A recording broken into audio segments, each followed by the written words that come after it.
Dugdhaimadvajayuktaihi Dadhisita-sahitaihi Snapitam naiva lingam Noliptam chandanadhyaihi Kanakavirachitaihi Pujitam na prasunaihi Dhupair karpuradipaihi Vividharasayutaihi Naiva bhaksyopaharaihi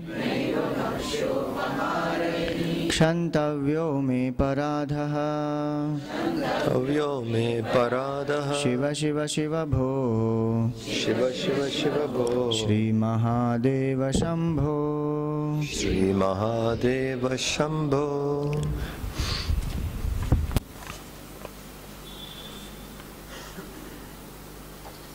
Here the teacher tells us, in the earlier stanza we saw where he said, I've never offered water or flowers or bilvapatra. I've never done any of those. Nor did I ever in my life perform abhisheka to the Lord. Nor did I bring sandal paste to you, O Lord, or honey, butter, various ingredients which people use. Mostly these are medicinal. What is being used is medicinal. It has a medicinal effect. And more than that, it brought people together. In the past, when an abhishekam is being conducted or is being performed, various members of the society comes together. These were, temple was just not a place of worship earlier. Today it is limited to a place of worship. Temple was a place from which the community itself was developed. The activities which happen in the temple brought the community together. It brought the community together. It helped the individuals to become free from their own blocks in the mind. It was a seat of learning. Today, unfortunately, temples are a place of just worship. It should be worship plus learning. Earlier, it was a seat of learning. It was a seat of culture. Dance, drama, music, art was promoted through temples. So all this revolved around the temple. So Abhishekam is one of those things which brought different people together. When in the temple they decide that they're going to have an Abhishekam done for the Lord. Sometimes it is sponsored by an individual, mostly it is done collectively. Various members coming and giving whatever they can. So for a common goal, for a common interest, different people come and offer various things. So it is a kind of a collective prayer. That's one. And when we do that kind of an abhishekam to the Lord with full faith in us, that itself removes unnecessary blocks which we have in our life. Because what removes is the kind of a faith, and abhishekam is an opportunity to invoke that, to bring that faith and change within. Indians, if you see, have discovered so many things and has offered it to the world. In the field of mathematics, in the field of astronomy, in the field of medicine, in music, dance, art, science, spirituality. We know what mind is, we know what thought is, we know what is beyond mind is. With all that, we never had a science of psychology. We know what thought is. We know what mind is. We know what thought is. We have dissected the thought so well. And we know what lies beyond the thought. But we did not have a subject like that because they felt not necessary. Simple things releases people from their own blocks and tensions, etc. Like breaking of a coconut. One goes to the temple, prays to the Lord, saying, I have some problems, some difficulties in me. I break this coconut for you. In one knock, the mind is released. The tensions in the mind is gone, saying, now that I have done, I would be taken care. That's the kind of a faith which works within, changes people. Same way Abhishekam. So here the seeker says, when I had all these opportunities, I never did any of them. I ignored, neglected. I didn't. If at all I came to you, oh Lord, I came to you only for some desires to be fulfilled. I found myself not able to do it, therefore I come to you saying, can you help me out doing this? Can you get me this? Can you get me that? So the prayer itself was desire-oriented prayer. For some fulfillment, it was not invoking you. I did not come for you. I did not come with love for you. I came saying you as a source who can give me various things. That's how I came. Even if I did an Abhishekam, it was only if my desires would be fulfilled. That way it was more desire-oriented kind of a connection I had. And as seekers, we should keep this in mind. In the seat of prayer, do not bring in selfishness. Because the prayer is meant to purify us. Prayer is meant to get us out of all that confusion we are and go to the next level of our life. It should take us there. So we should not. There are people who are not seekers of truth. They still seek something in the world. They want various things in the world. If they go there and approach the Lord for various fulfillment, that is okay. Because at their level, that is all the people wanted, something from the Lord. But we, having become seekers, we should seek only the Lord, not something from the Lord. So here the person feels like saying, I never did any of these. I never brought honey or butter or milk. I've never offered it to you, nor did I bring expensive methods of puja. Earlier words talked about ordinary method of puja. Here he says, grand puja, that also I never did. I didn't give anything to you. And love is something, like yesterday we discussed, is only in giving. You love, you give. I never did any of these. I omitted all these while, and that's been my life. Please forgive me.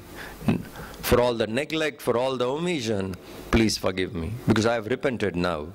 I've learned that these are not the right things, but unfortunately, that's how I lived. But now I am taking a turn. So externally also I never did. Spiritually there are few exercises which we need to do. That was also neglected, and that's what he says in the next stanza. Nagno nisanga shuddhaha Triguna virahitaha Dvasta mohandhakaraha Nasagre nyasta drishtihi Vidita bhavagunaihi Naiva drishta kadachit Naiva drishta kadachit Unmanyavasthaya tvam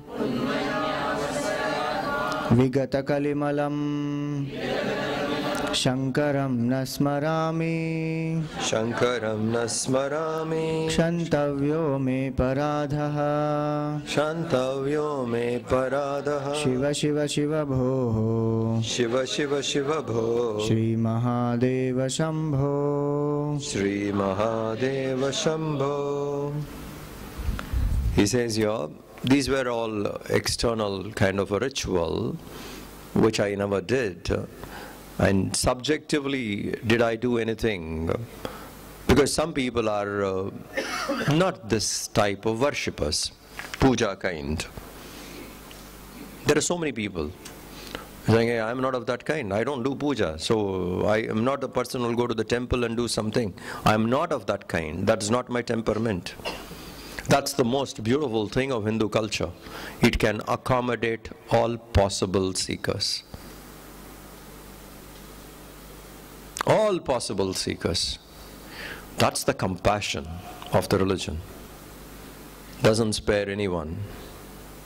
Any type, any level you are, it can give you a method, take you along, and slowly, gradually we keep evolving in our methods and reach to the sublime techniques of meditation, formless, by which one can get into nirvikalpa samadhi. To that extent, from wherever we begin, gradually it can take us to that point. That's the capacity and that's the depth of this religion. So there could be some people who are not of puja type, going and offering, doing abhishekam, showing camphor, putting a sandal stick. Maybe people are not of that kind. So he says, if I'm not of that kind, it really doesn't make a sense because I never did all this. But then this person says, I'm not the other type also. I never meditated upon you. So here what he says is, I have never dropped anything like thoughts, etc. Nagnaha, meaning, Nagnaha, actual translation is naked, having nothing. Meaning, dropping all kind of thoughts, various things which we hold on, one drops. I have never even attempted that in my life, to drop all thoughts. I never did that. Nisangaha, never have I practiced even for a day detachment. I have always been only attached. To various things I get in life, I was only attached. Never have I even practiced once detachment. That never occurred to me. I leave alone going to temple and abhishekam and all that. These other qualities of a seeker, I did not. And then he says, Shuddhaha. My mind was never pure. What is pure mind? What is impure mind? There's one Upanishad called Amrita Bindu Upanishad. In that Upanishad, the Rishi says, the mind which is free from desire, kama vivarjitam, shuddham. Ashuddham kama sankalpam. Mind without selfishness is a pure mind. Mind with selfishness is an impure mind. This is how purity is defined in Upanishad. Mind without any selfishness is a pure mind. So whenever we get a chance to be selfless, we must take to it and commit ourselves to selfless work.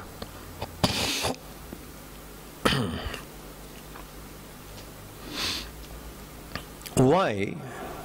Selfless work, seva, etc., can add a lot of merits to our life. It should not even be done keeping merits in mind, but it adds to it.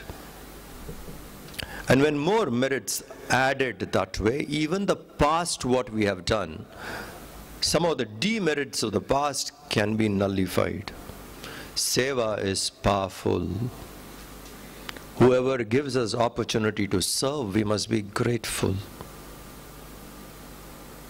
that we got an opportunity to serve, because that's how we purify ourselves. Not just, making the mind quiet. We purify through service even the karmas of the past. To some extent, they are nullified. If not all, at least few gets nullified. So here is a person saying, this is a spiritual practice we need to keep in mind, that I must take up to some selfless work, shuddhaha, so that my mind becomes pure.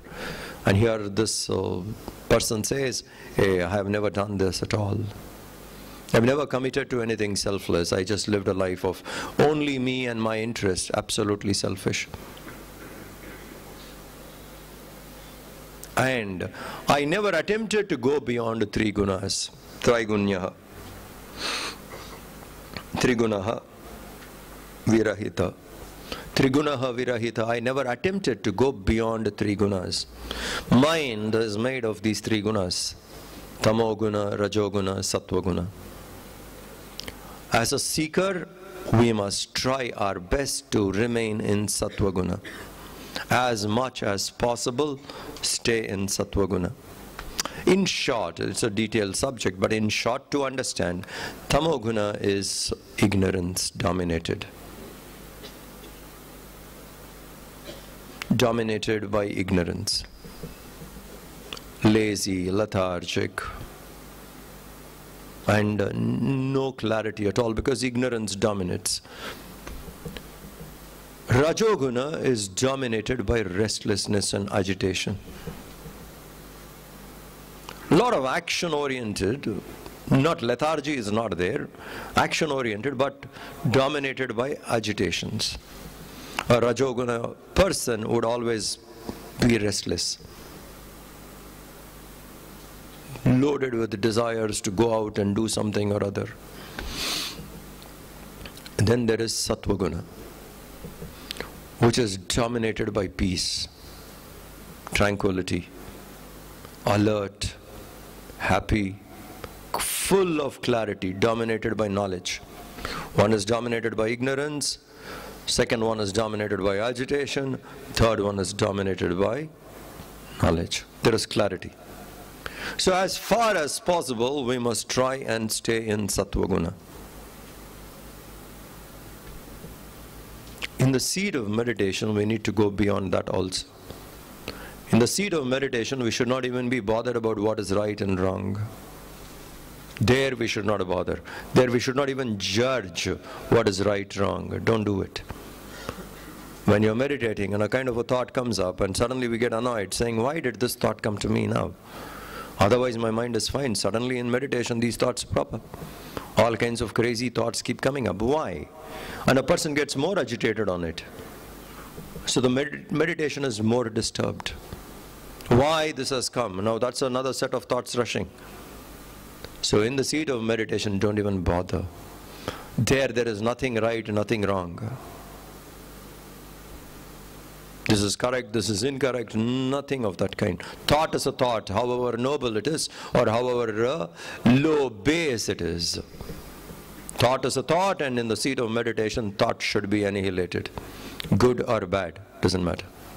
So there when I sit in meditation, I must keep in mind even the Sattvaguna thoughts I should get rid of. Saying no, my attempt now is not on the quality of the thoughts, my attempt is to get the quantity down. Lesser the thoughts. That way, while living in the waking state, to try and be in Sattvaguna as much as possible. In the seat of meditation, go beyond that. This is how one goes beyond three gunas. Never judge a thought in seat of meditation. That will only prolong the mind functioning. Because these are all tricks of the mind. Don't do it. Thought has come, thought has come. Why this thought came? Even that inquiry is not required. It came, I ignore it. It came, I have nothing to do with it. I am not the thought, no matter what, how noble or how base the thought is. I am not that. Leave it. That way if we do, we go beyond three gunas.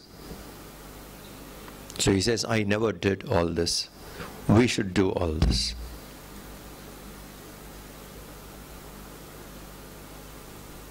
We should practice detachment.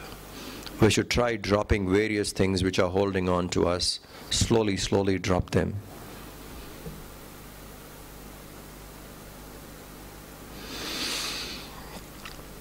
Except the mind towards the Lord, all other things we should mentally drop off.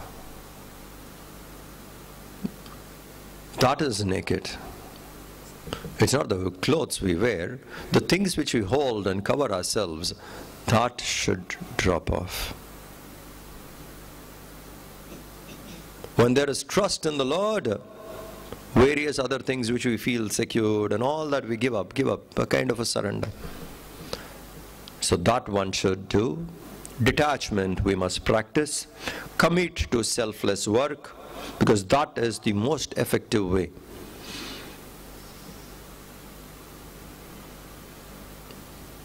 And if we can get an opportunity to serve, we must never miss it. Because it purifies, and also it has an effect to nullify some of the deeds of the past. Therefore one must commit to selfless work. and go beyond these three gunas. Remain in sattva guna in the waking state and go beyond. Dvastva mohandakaro. The dark delusion in us also gets removed, because with knowledge, commitment to knowledge. In tamas, yes, there is going to be darkness around because we are ignorant. But when we commit to study, etc., we move towards sattva guna, then this drops off. I have never meditated, meaning I have never practiced single-pointedness. That also is something which we must keep in mind. Being single-pointed, being focused in the seat of meditation. To always remember the Lord is very difficult, it is not possible. Always the mind towards the Lord is not possible. But when I sit for 15-20 minutes, it should be ekagraha. At that time, there is nothing which matters to me. It's my private time between me and the Lord. No one, however close to me, however dear to me, have a space there. It's just me and the Lord. All other things are kept away. To have an effective meditation, preparation before sitting for meditation is equally important. Many times we think meditation is important, but the preparation before meditation is much more important. What kind of a preparation I should do? Let's say you're going to sit, you have decided that by morning 5:30 or 6 you're going to sit for meditation. 20-30 minutes before itself you should understand, I am alone. This journey is alone to alone. I'm going to go into that time where I'm not going to allow any other person, nobody else matters to me, no other issue in my life matters now. This alone is important. It needs that kind of a focus. So earlier preparation is very important. So if before going into meditation, if you can think a little more about alone, I am alone, being alone, that's important.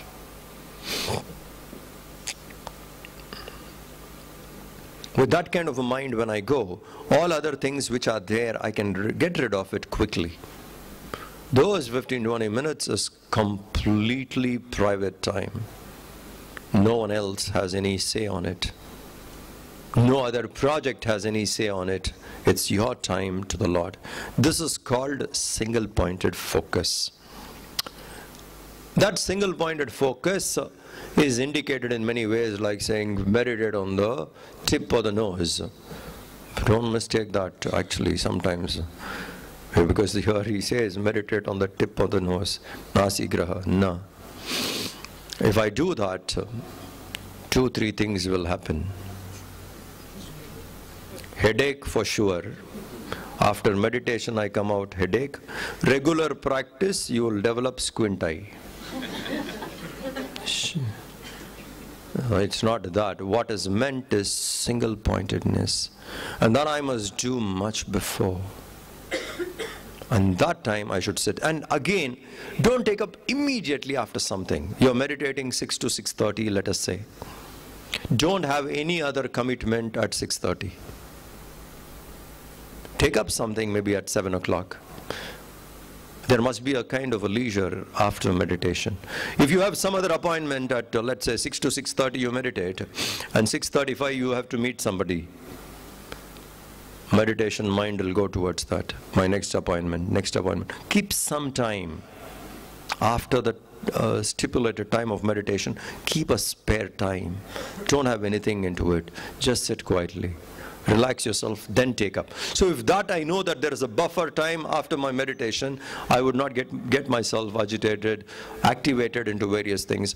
I can focus. So please keep this in mind. Before and after meditation is also very important. Before I prepare my mind as alone, withdraw various other things, that kind of a preparation happens, then I sit for meditation. After meditation also keep little buffer time before jumping into before jumping into the next appointment. Keep that buffer time. That way one should practice. That is called being single-pointed.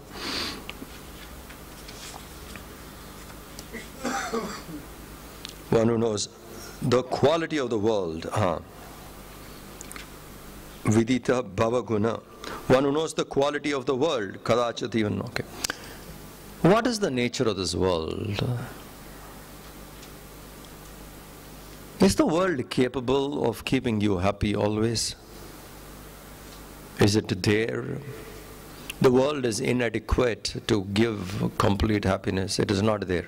So one has to understand the nature of the world, that these are there for a while and they are gone. That's how the world is. So the person understands, saying, hey, I'm asking for a wrong thing. However hard I may search, I'll never get it. I'm asking something which the world cannot offer.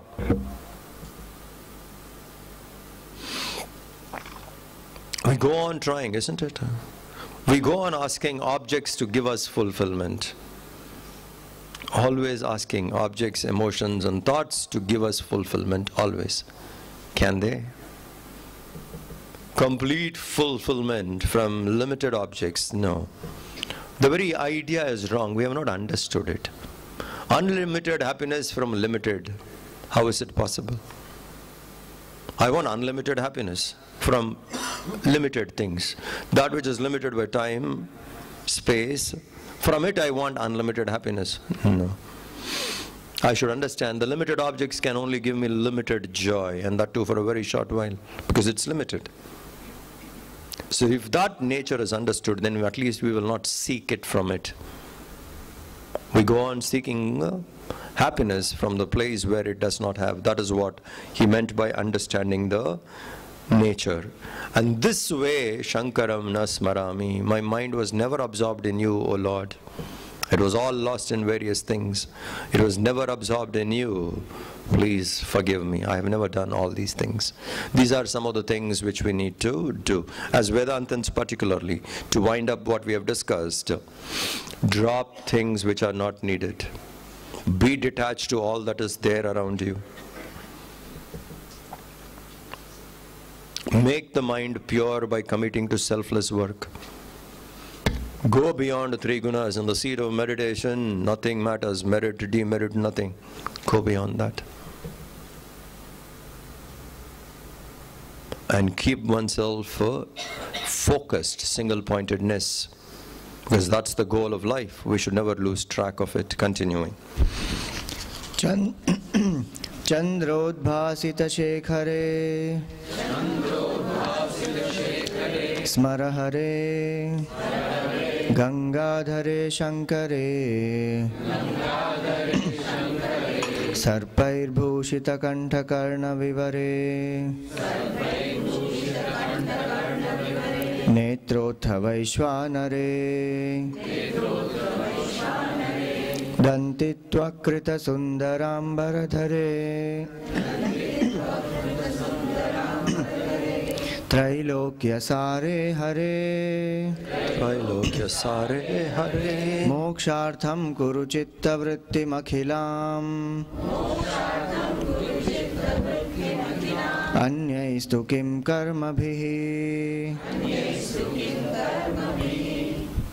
Chant this again. Chandrodbhasita shekhare smara hare Chandrodbhasita shekhare smara hare Gangadhare shankare Gangadhare shankare Sarpair bhushita kantha karna vivare Netrotha vaishwanare Dantitvakrita sundarambaradhare Trailokya sare hare Mokshartham kuru chitta vrittim akhilam Anyaistu kim karmabhihi.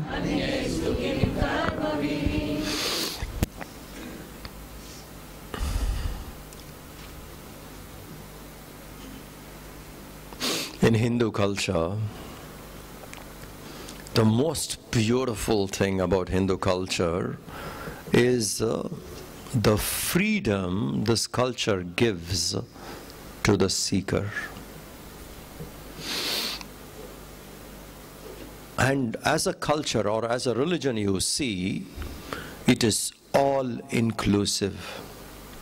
Includes everybody, every possible way, every possible method. At various levels people can take to and then grow.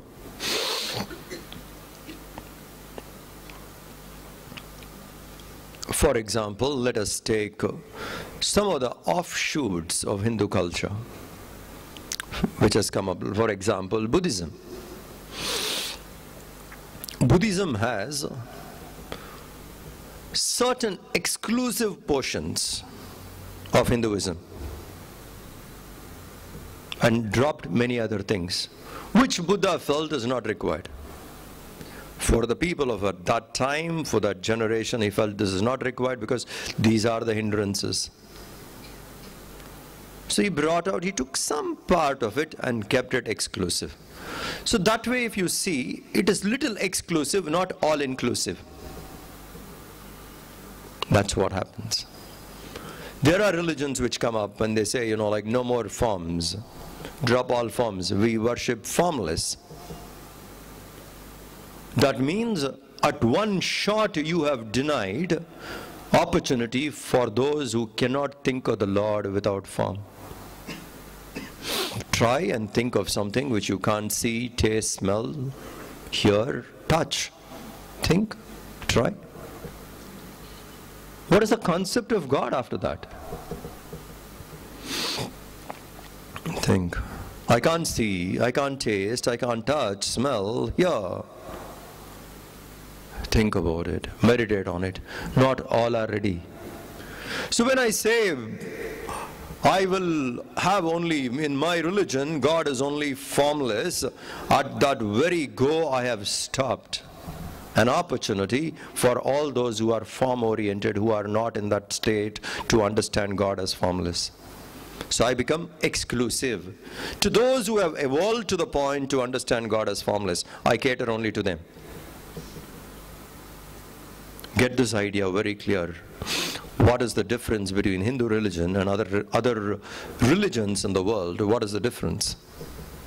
It is exclusive. It caters to one type of people only.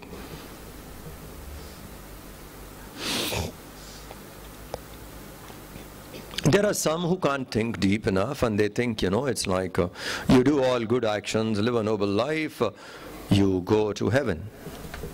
They're happy with that. I do these things, I go to heaven. But there are some who question, what is the guarantee there is heaven? How do I know? You are making a promise of something which I can experience after my death. Posthumous reward is what you're talking about. I want to know while living. Now what do you do? If someone is of that kind, how do you cater to it? So you again become exclusive. You understand? So if all types of people have to be included, it has to have that depth of accommodating all possible methods and take people along. You talk about heaven, Hindu culture talks about heaven. You talk about formless, Hindu culture talks about formless. You talk about form, Hindu culture talks about form, worship, take to the form. You talk about service, Hindu culture speaks about service. You talk about compassion, Hindu culture talks about compassion. You talk about books, book is the authority, like Guru Granth Sahib, who is the authority? Hindu culture speaks, yes, Vedas are the authority. You understand, it is all inclusive. It includes everyone, all possible methods. Time to time there are masters who come who understand at that point of time what is actually needed to the people. Maybe they are lost into the vastness of Hinduism and certain things which they practice for that generation is not required. Then the master emphasizes a little more on a particular method, and that's how people follow. So this is all inclusive. So we need to understand Hinduism from all sides to know its depth. Superficially, when we look at Hinduism, it could look absolutely chaotic. Hey, how can you worship a monkey? How can you worship an elephant? What do you mean telling me to go and worship a snake? I can't. Think. Or there are people who say, you tell me to meditate on something which I can't see, taste, touch, smell, hear. I can't. So you understand, all kinds of people are there. Everyone has to be included. And that's the depth of this culture. It accommodates everybody, all inclusive. So people who want to worship and connect to the Lord, with a form, opportunities are provided. And there, the mind slowly gets disciplined, develops that ability to meditate upon that as formless. Think. In the beginning, think about something I can't see, taste, touch, smell, hear. I can't do it. So a form is given. And through the form, we understand God as formless. But many people do not understand the technique, and sometimes not told correctly. The right information is not given. Therefore, people think worshipping the form is one of the ways, and you need not meditate upon that form to understand it as formless. That's a confusion which needs to be clarified. Throw light on it. And seeing such people, Hindus are told, hey, these are idol worshippers. Standing far away, not knowing what it is, seeing a small thing, fractional perception, you make a conclusion, Hindus are idol worshippers. No. We need to be inside and see it fully. Holistic perception, if we have, our concept of religion itself changes completely. So idol is one of the ways we had, but as we slowly discipline our mind gets focused, then we recognize the ideal in the idol. Idol worship is a first step. It's not complete, it is not an end, it is a beginning. Idol worship is a first step, it is a beginning. And the second step is recognizing the ideal. With third step, it concludes. When you recognize the ideal, you practice, you live, you meditate on it, you fulfill. So many a times people don't understand there are other two steps to idol worship. They see it only as one and say Hindus are idol worships. We do not want to worship idols. No. We seek an ideal in the idol. So here Acharya Shankara gives us a beautiful description of Lord Shiva.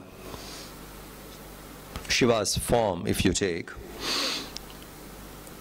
he's got a moon, he is blue in color, half moon in his head, blue in color, wears a snake, he's got a trishul, he's got a damaru, dressed in elephant skin, ashes all around. Description. Ganga coming out of his head. Freakish, isn't it, when you look at the form? Water flowing always. Makes any sense? You think our brilliant minds were worshipping idol that way? Huh? Carries a moon in his head. And water flowing continuously from his logs. And to top it all, wears a snake. Think.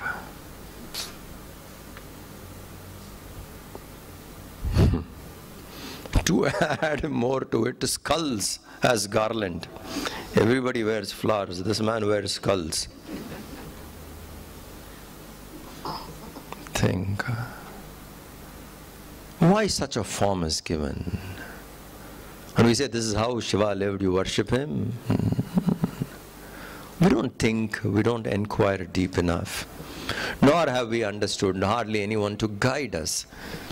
If only the priests in India guided us correctly when we go to the temple to worship, if they have given us the guidance, the culture would have never decayed.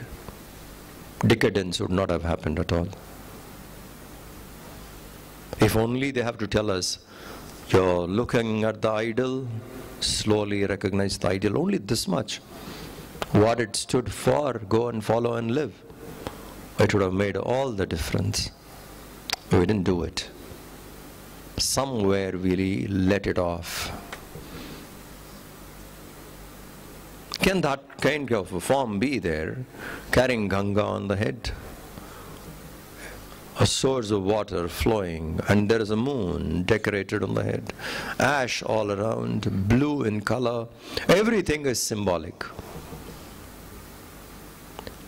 Now, immediately when we discuss this way, let's see the symbolism first and then go to the next point in it. Blue color, all of us must be knowing by now, associated with the mission, it's the color of infinity. A formless thing which is infinite, which has no end, no form, will appear for the people living on earth, blue in color. From here and I see the sky, there's no end to it, isn't it? Where is the end? If somewhere there is an end, it is here the sky ends. There is no end. That which has no end cannot have a beginning also. So where it begins, I am not able to understand. Where it ends, I can't understand. My human intellect cannot comprehend the beginning nor the end. But the intellect slowly accepts, yes, this cannot have a beginning. This cannot have an end. It exists always. And that has to be blue in color. Because the closest we see to that is the sky, which appears blue in color. So to describe infinity, blue is the most apt color. Now you see how beautiful this is. When someone gives us, saying, here is the form, you meditate on it, think about it, realize the truth behind it, just the picture for you. Shiva in blue. The Lord I seek is infinite. The closest I can understand is sky, and that is blue in color. The color of infinity described poetically as Shiva, blue, Ram, Krishna, Vishnu, blue. Who wears a snake? There are lots of interpretations on snake. One is mind, second is energy, which is under control. The right leverage of using of energy, not overdoing anything, keeping it intact. But also it also points out a kind of a control over the mind is well under check. Elephant skin. Elephant was a symbol of weakness of touch. One of the preoccupation, obsession for elephant is sense of touch. Likes to go on rubbing. The male and the female elephant goes on rubbing, rubbing, rubbing, because there's a kind of a satisfaction from that. It's an obsession. So here he wears elephant skin, meaning he has conquered the obsession of touch, lust, etc. is under his check. Ash all around. This body which we have will also become that. Burnt. My desires are burnt away in the fire of knowledge.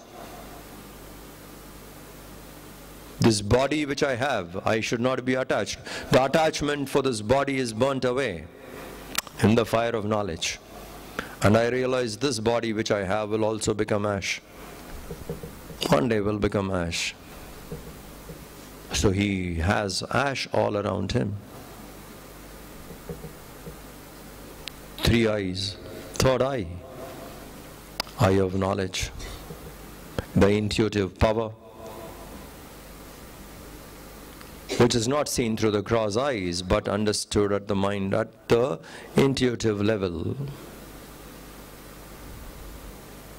And the stories which go around Shiva, when you open the third eye, anything which comes as an obstacle gets burnt. When we have the meditative power and then we look at the world cannot do anything, it gets burnt. All that which is there, which otherwise were troubling us, could be a botheration, distract the mind, and the mind runs away into various thought alleys and gets stuck there. With the third eye, with the eye of knowledge, all that is burnt. Trishul,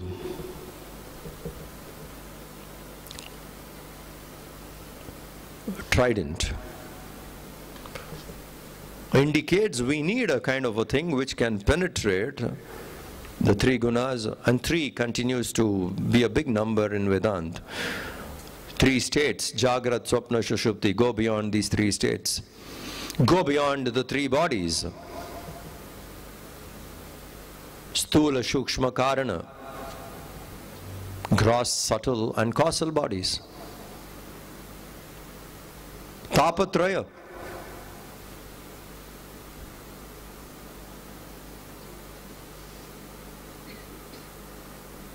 three gunas. So the spear, not the spear, the trident indicates to go beyond all this. Damaru, the original sound, the first sound. Science says that the most of the creation came from sound. The frequency of sound created various things. And the greatest grammar which we have, Sanskrit grammar, Panini meditated upon that sound of the Damaru, and then came the beautiful grammar. So the first sound is seen as Damaru. So he has Damaru in hand, Trishul in hand, infinity decorated with various things. Moon. The art which is even off or broken, when it is lifted up, is being worshipped. When we, the limited entities, turn our mind towards that, slowly we also get lifted up to divinity. Just turning the mind, the crooked and the half, not fully prepared, halfway through they slowly get up there. And Ganges flowing. The story goes how Shiva received Ganges. Because only a meditative mind can take that infinity. Infinity could be an onslaught otherwise. When Ramakrishna Paramahamsa gave Vivekananda a glimpse of infinite experience, not complete. For that Vivekananda screamed. Imagine a person like Vivekananda. Screamed with the moment Ramakrishna put his leg on his chest, kicked him off, he screamed. Because something happened to him at that point of time. The world started disappearing. It's only a glimpse for a moment. He screamed, saying, "What are you doing? I can't, I have a family, I have various other things, please don't do this to me." Attached to different things, he could not take that. Can we take infinity if it has to come to us?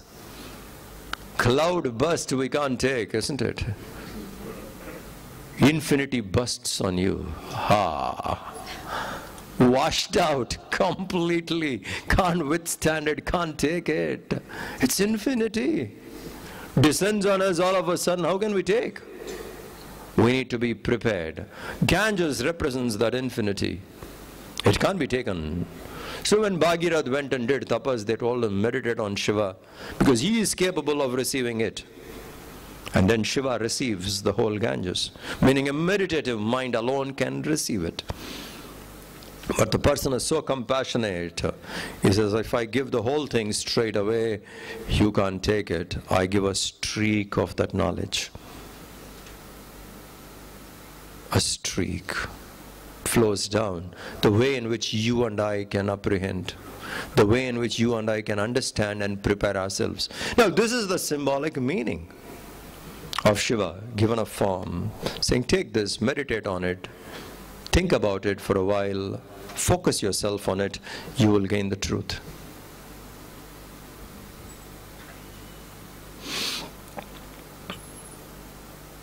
So it's not worshipping the form, it is worshipping the ideal in the form. Meditating on it, slowly we can go into ourselves. This is the beauty of this culture, given in various ways by which we can understand and move on. But if we do not understand the style in which Hindu scriptures operate, it looks very confusing. That's why it's a wholesome, all-inclusive culture. Next stanza. Kim vanena dhanena vajikaribihi praptena rajena kim kim va putra kalatra mitra pashubhihi dehena gehena kim Jnatva kshana bhanguram sapadire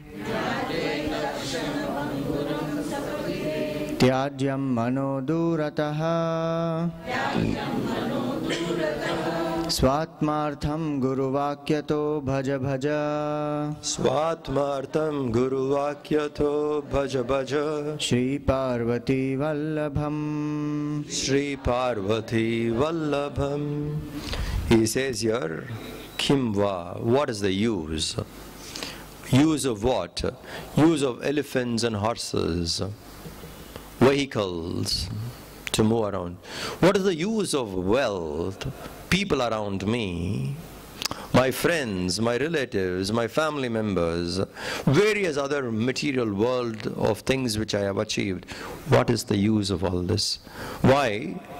They can be taken away. Shana bhanguram, shana. In a second, all this can be snatched away. All that I have accumulated, I can lose it in no time. It doesn't take too much time for the infinity to wipe this off. In a second, in a moment, all this could be lost.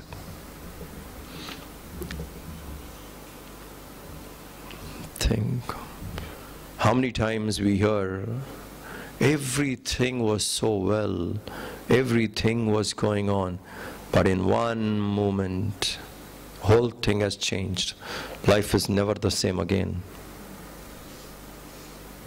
How many times we have heard this, and we ourselves have seen it. All that which you want is there, and everything was going well. In one moment, the entire thing has changed. Let down on health, everything is gone all of a sudden. One accident, whole thing has changed. Life is never the same. Having gained various other things, how long can it stay with me forever? It goes away. It doesn't stay there. Like a lightning. What do you experience in a lightning? For a while you experience and it is gone. A flash and then gone. Think. So what Shankaracharya tries to tell us here is, don't waste time. Focus on what is essential. Don't waste time on non-essentials. And this is something a seeker must keep in mind. If we are a seeker, we must keep this in mind. If I'm in the process of becoming a seeker, then it's a different thing. The world would be still attracting, and there would be a lot of fascination about the world. We go into various avenues of what world has to offer. It's a different thing. But if we have come to the level of seeker, our focus must be what is essential, what is non-essential. We should be very clear about it. And non-essentials should be dropped, slowly withdraw. Because that's the only way I can take my life forward. Not holding on to all these things and wasting a whole lifetime on it. All that I have achieved can be taken away in no time, isn't it? And all that I have achieved, I have to leave it behind also when I drop the body. With the body, the whole thing is dropped. My journey as an individual continues, isn't it? The soul, which is God, no gender, no form, no age, manifests again and again with different forms. Sometimes man, sometimes women, sometimes animal, plants, we manifest, but the journey continues. In that journey, in different manifestations, we meet various people, family members, friends, enemies, this, that, in one of the manifestations. It's like an actor playing different roles. In various roles he plays from movie to movie. Different people associate with that movie, that all that is over. Next one, again another set of people. That way, birth after birth, we go on with this. So we should not take ourselves too seriously into all this, because all this would be dropped. A simple question. You're so attached to your family. You must be duty focused towards your family, not attached. What is expected from you for your family, you must do it. That will help the harmony. It can keep things conducive for us to evolve. So we should be duty focused, not attached. We attach so much. Suppose you come across somebody in this life was connected with your past life. Let us say, somebody whom you see in this life was your child in your earlier life. You will spare your property for that person? Huh? Why? Your own child. Or your family is so dear, you are holding on to them so dearly. That person was part of your family in your earlier birth, that's all. Was your child. You were holding on to that person last time. Spare your property? What are you joking? Spare my property? Forget it. I associate with my body only. All my relationships are with this body only. And I am not this body. Where is my connection to other things after that? When this body is dropped, all other relationships are dropped. It's disconnected straight away. I do not associate, I do not commit to anyone, isn't it? The feeling is never the same. You look at the other person who has associated in your life earlier, you just look saying, okay, maybe.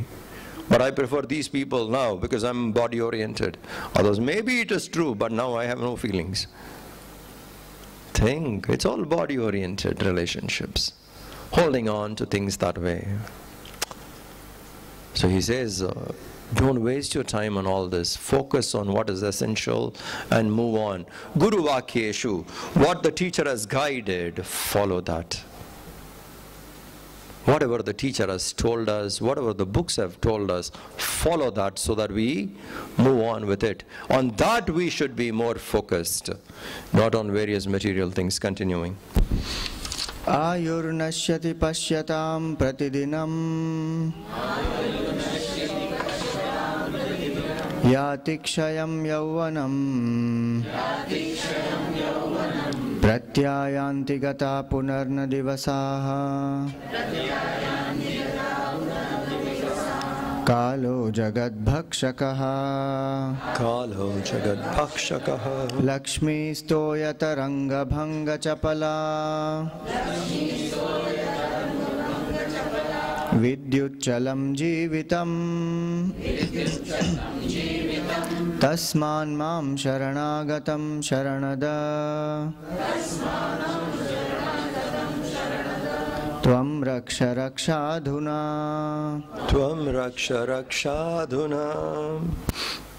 He says here, Ayur nashyati pashyatam pratidinam Yati kshayam yovanam. Ayur nashyati.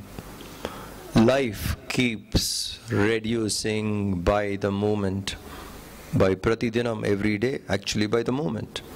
Life goes on becoming less, nashyati, perishes. Life keeps perishing every moment, every day. So is the youth.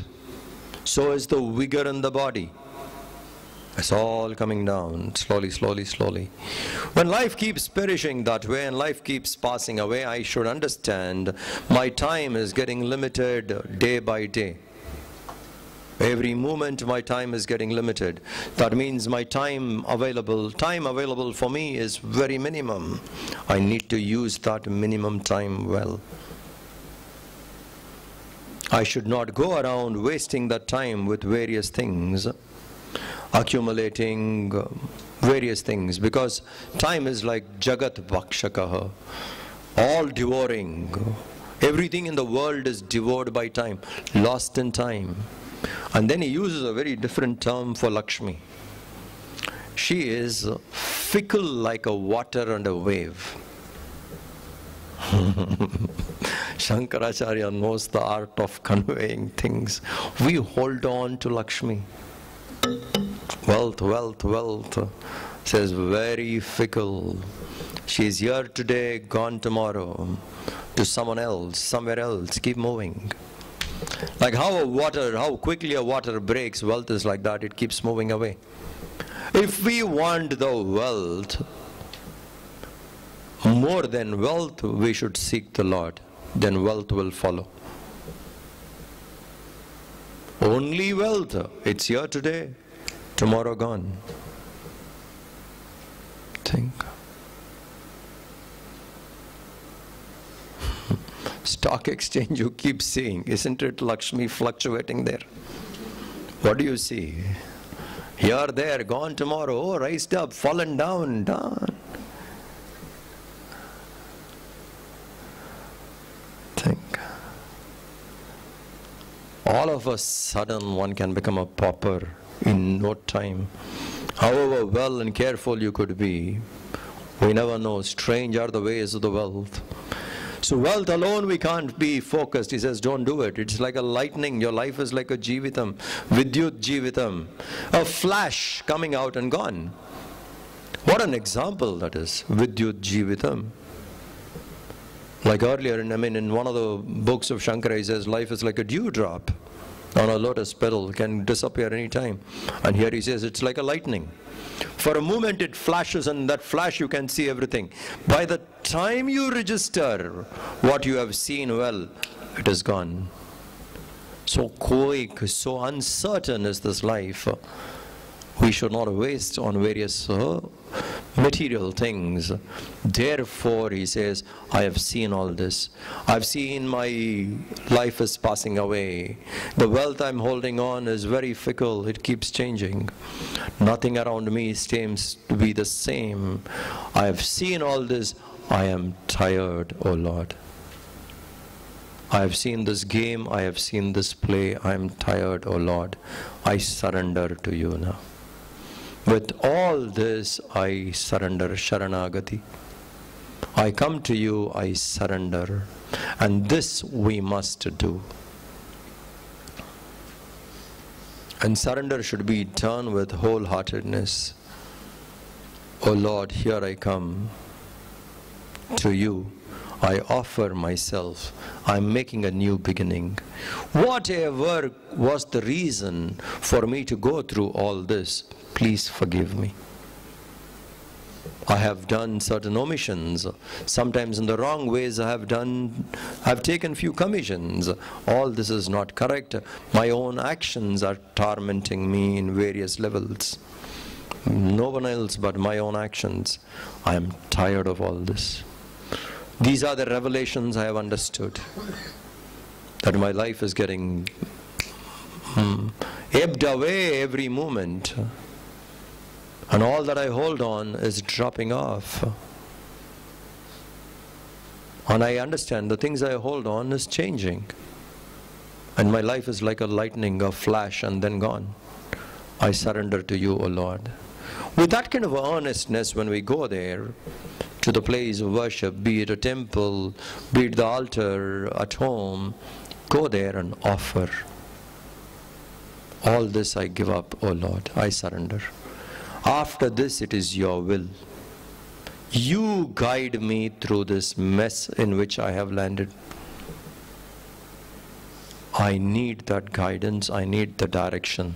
Give me the strength to walk that. I surrender to you. That way, if we surrender, we purify ourselves, and that very surrender would take care. Last sloka. Karacharana kritam va kayajam karmajam va Shravana nayanajam va manasam va paradham Vihitam avihitam va sarvametat kshamasva Jaya Jaya Karunabdhe Shri Mahadeva Shambho Jai Jai Karunabdhe Shri Mahadeva Shambho. Once again. Karacharana kritam va kayajam karmajam va Karacharana kritam va kayajam karmajam va Shravana nayanajam va manasam va paradham Shravana nayanam manasam va paradham Vihitam avihitam va sarvametat kshamasva Jaya Jaya Karunabdhe Shri Mahadeva Shambho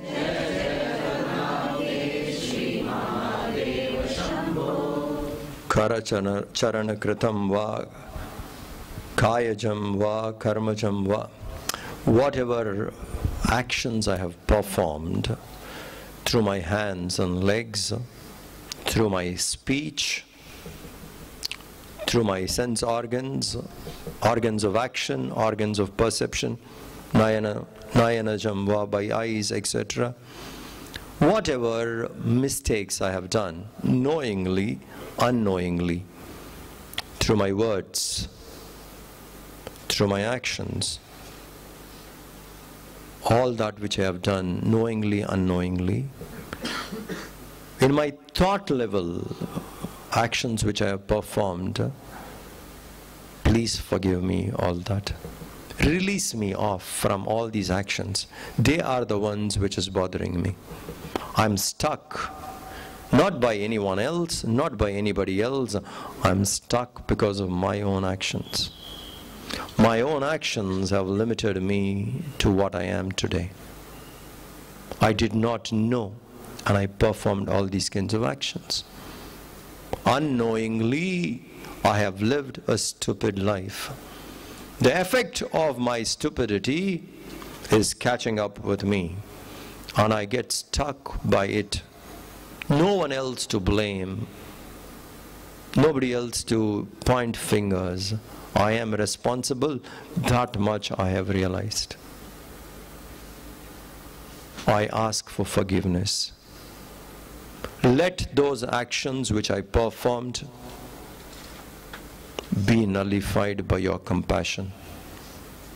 Release me off from all those stupid things which I did, because they are the cause and I am the effect now. They will trouble me further. Somehow release me from it, O compassionate one. With all that karuna what you are an embodiment of karuna.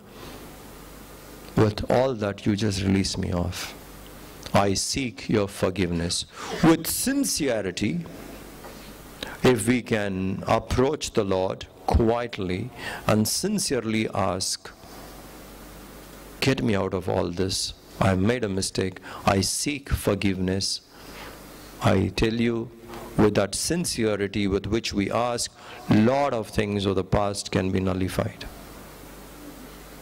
You are the compassionate one, O Lord, forgive me for all this. With that, we end this text. It's a beautiful text, just 12 verses.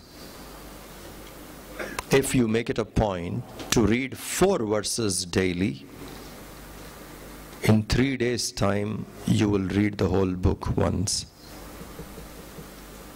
Read like that for 3 times. Yesterday we discussed Shravana is not sufficient, Manana has to happen. So, 4 verses a day, today onwards, not tomorrow. Today onwards, 4 verses a day, 1 reading. In 3 days, we complete the book. Read it for 3 times. I tell you what Shankaracharya wants to tell will go deep into us, and it would get us free from all the mess we are in. And we would progress, evolve. And that is for sure. Om Shanti Shanti Shanti. Harihi Om Sri Gurubhyo Namaha. Harihi Om. Oh.